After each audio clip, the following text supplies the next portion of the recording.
structure and chaos, predictability and chance, the elements that we harness as artists in our electronic music. I'm sure you know how to take the recipe for a sound and make that specific sound, and that's great. But how do you find happy accidents and then capture those happy accidents and curate them in a way that makes sense in your composition? I remember when I was like 19 years old and I was obsessed with Aphex Twin. And I had a flatmate at the time who was listening to it and he said, wow, it sounds really random, but he must have some kind of process to curate that randomness. And that stuck with me. And so all these years later, I'm still thinking about curated randomness as a phrase that he coined back then. And I'd like to just show you in the DAW a very simple system for setting up some randomness and then to be able to find the best bits of that randomness and only use the best bits. You can probably do this in any DAW with almost any tool sets, but in this case, let's use Ableton Live. And I've got a simple little loop set up.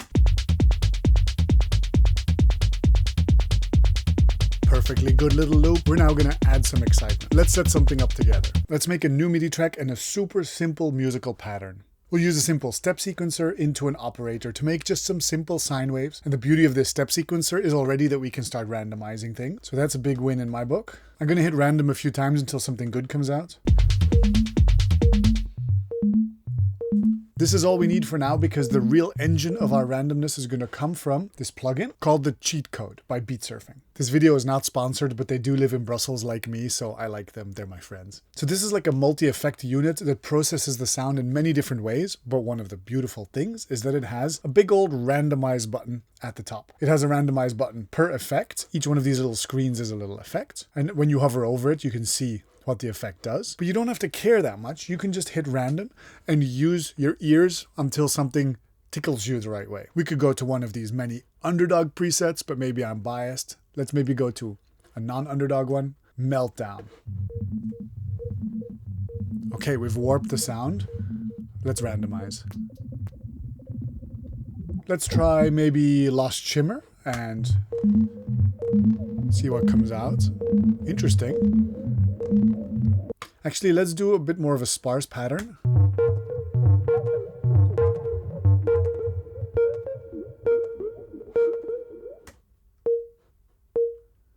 Because then the impact of the effect will be more obvious. That's cool. Okay, and this is where the curating comes in, right? So what we do is we want to record all of this so that we can then go in and choose the moments that were most exciting. So what we do is Command T to make a new audio track. We call that recorded randomness. And then later we're also going to make another audio track that we're going to call curated randomness. So the recorded randomness, we're going to take that operator as an input, hit record. There we go. And we're going to generate some material for ourselves. That means that we're going to create options. And we do that by randomizing.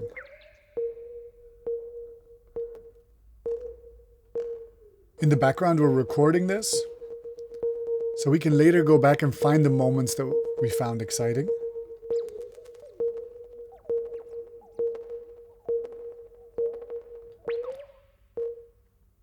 Okay, let's say we have enough. Let's stop playing now.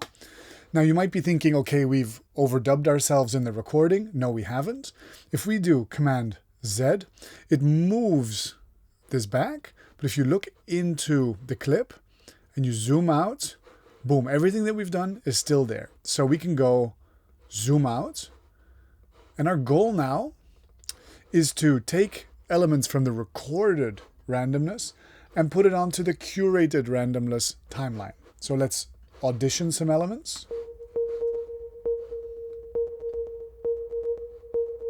I really liked this section, for example. So what I can do is just hold down copy, mute these other two lanes, only keep the curated randomness, and then place it somewhere in my composition that I think it makes sense.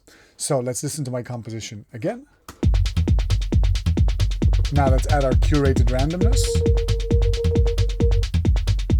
Cool. So now that we're working with audio, we have all the options of someone who's working with audio. So for example, we can duplicate it and capture that movement twice. We can do Command J to consolidate. And now this is our file. And then once you're working in audio and you find something a bit too big, you can always use a warping mode here, like beats, to cut away from it.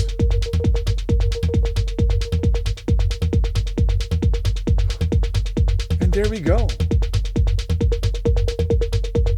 We've created interesting elements by curating some randomness. I have this course that I'm working on that's almost finished called the triangle method, but generally the idea is to set yourself up with some playful processes and capture it as audio, call that material that you're going to work with, and then keep the best material and curate that randomness as you see fit. I'd like to also show you one other process of randomness and also how to curate movement, which is another subdiscipline of this. Imagine you take some kind of a drum rack. And what I'm going to do is I'm going to create the most annoying pattern in the world, which is just duplicate, duplicate, duplicate. In fact, let's not do the kick. Oh, yeah, let's do the kick. Okay, and what we're going to do is we're going to put a random pitch effect on here. And how many sounds have we got? We've got 16 sounds. And we're going to put a random pitch effect on here. And how many sounds have we got? We've got 16 sounds. So it can play any one of these 16 notes at 100% randomness. Now, prepare yourself because this is going to be real fatiguing.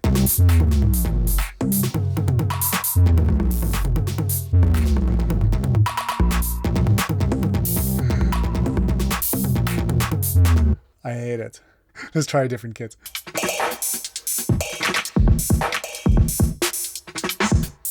Let's do it bidirectional so it doesn't hit every single time. So this is really our randomness. We're going to create a track that says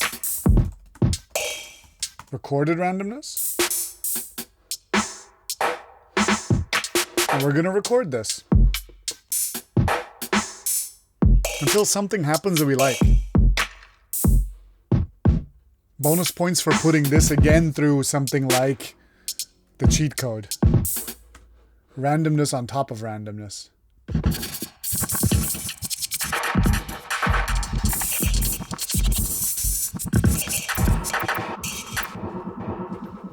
It's okay if a lot of this is garbled nonsense.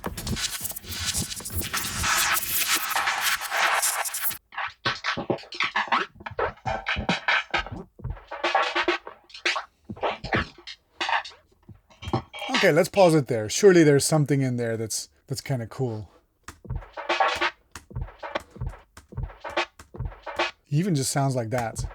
Let's stretch it out a bit. Make a new track. Call it curated randomness. Give all of this a more aesthetic color for today. Whoa.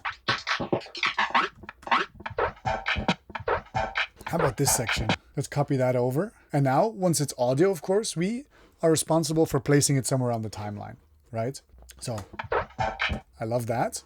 But we can move, of course, the starting points of the sample around. Because I'm picturing it... Yeah, that's where I'm picturing it. So to stretch that sample, all I had to do was hold down Shift as I drag the clip edges, and I can just make it sit exactly on the loop where I think it fits, right? Maybe this sound is a marker at the start of a musical phrase. Maybe it's the turnaround at the end of a musical phrase. It works very well as a turnaround. Let's choose another sound as a marker. That was a good one. Okay, that's our marker sound. There we go. We place that at the start of a musical phrase. So together, this turnaround and this marker, they make a transition, right? A turnaround and a marker together is a transition. It would sound something like...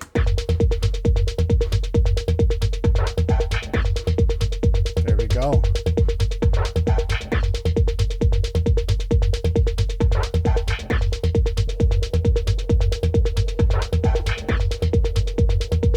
We're happy with what we've made, I'm a big advocate for just deleting the rest. So everything that led up to this creation, all these deactivated tracks, I would just delete them. Clears your mind from all the complexity, and all you've got to work with is audio on the timeline. Now you can give it better names. For example, that's a Morse code synth, that's a marker, that's a turnaround. I've already done a very similar thing in this project with a clap.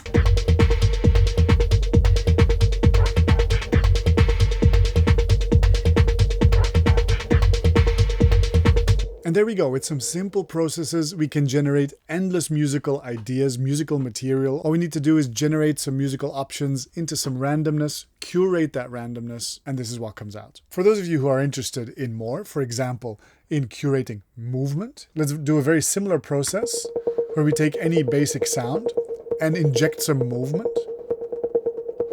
For example, with a frequency shifter and an LFO.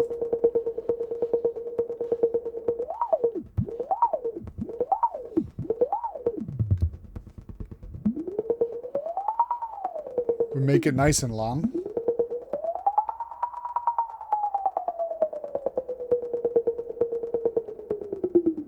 That works. Let's do the exact same with an auto filter. Maybe bandpass it.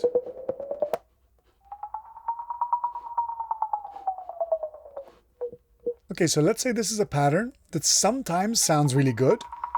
Sometimes it's got a cool movement to it, but not all the time.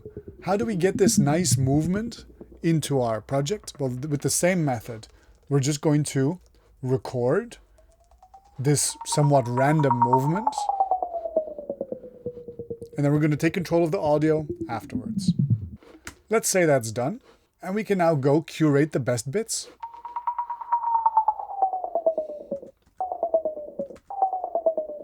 For example, just this bit.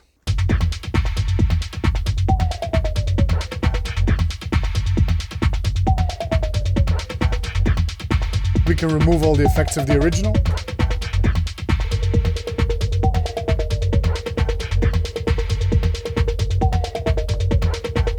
You can use this to create risers, falls, anything that would be like a white noise sweep. This is a cool way of adding some interesting sounds instead. And that's how you curate randomness. If you like the way I teach, maybe go check out one of my courses on the website. This specific workflow I call the triangle method, and I have a whole course on it on my website. Like the video and say something nice to me in the comments, because that really helps with the algorithm. I hope this video inspired you a little bit. Have fun with it, and until next time, stay producing, be good to each other, and take care. Bye-bye.